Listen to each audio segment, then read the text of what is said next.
कुमार मंगराज जटणी नगर कांग्रेस सभापति खोर्धा जिलार किछि कर्मकर्ता माने पदाधिकारी माने आमे निष्पत्ति नैथिलु एवं लिखिकी एडिशनल डीसीपी की देइथिलु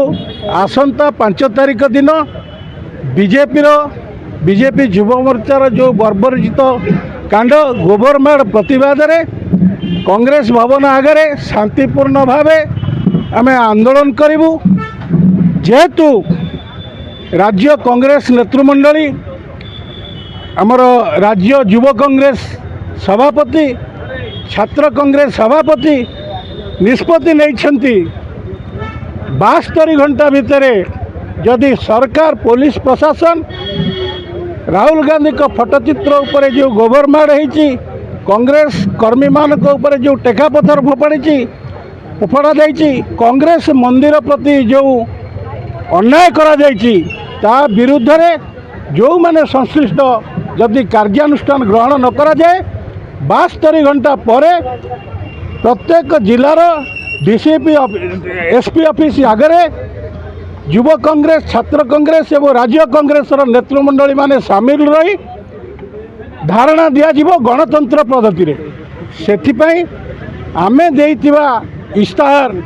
5 तारिख को शांतिपूर्ण आंदोलन कांग्रेस भवन में करने ताको आमे प्रत्याहत कलु। जेहेतु आगामी दिन में पवित्र घोषयात्रा प्रभु श्री जगतरनाथ जगन्नाथंकर रथयात्रा ताकू आखि आगे रखी रथयात्रा पर जिलार कर्मकर्ता माने आमे बसी निष्पत्ति नेबु 3 गोटी पॉइंट उपरे आमे फेर प्रतीक धारणा दबु समय निर्धारण करिवु। प्रथम पॉइंट है ये जो बीजेपी बर्बरचित कांड। द्वितीय पॉइंट है दरदाम उपरे दरदाम सरकार नियंत्रण करंतु। तृतीय पॉइंट है कांग्रेस भवन रे आम दलीय ऑफिस रे जदि दलीय पदाधिकारी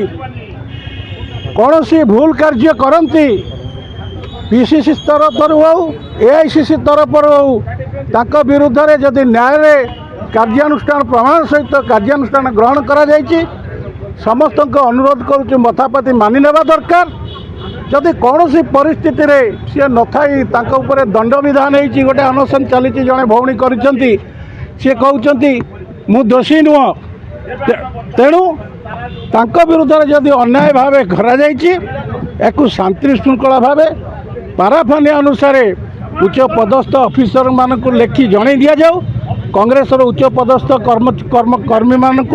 एवं लीडर मानक पीसीसी भूल कला एआईसीसी की अवगत करा जाऊ एवं तार विधिवत तदंत हो। किंतु मंदिर भितर कांग्रेस ऑफिस भितर कौन सी दलीय राजनेता एवं दलीय पदाधिकारी आंदोलन न करी गणतंत्र पद्धति रे जदि क्या प्रति अन्याय होइछि कांग्रेस भवन परिसर बाहर से आंदोलन करि पारिबे।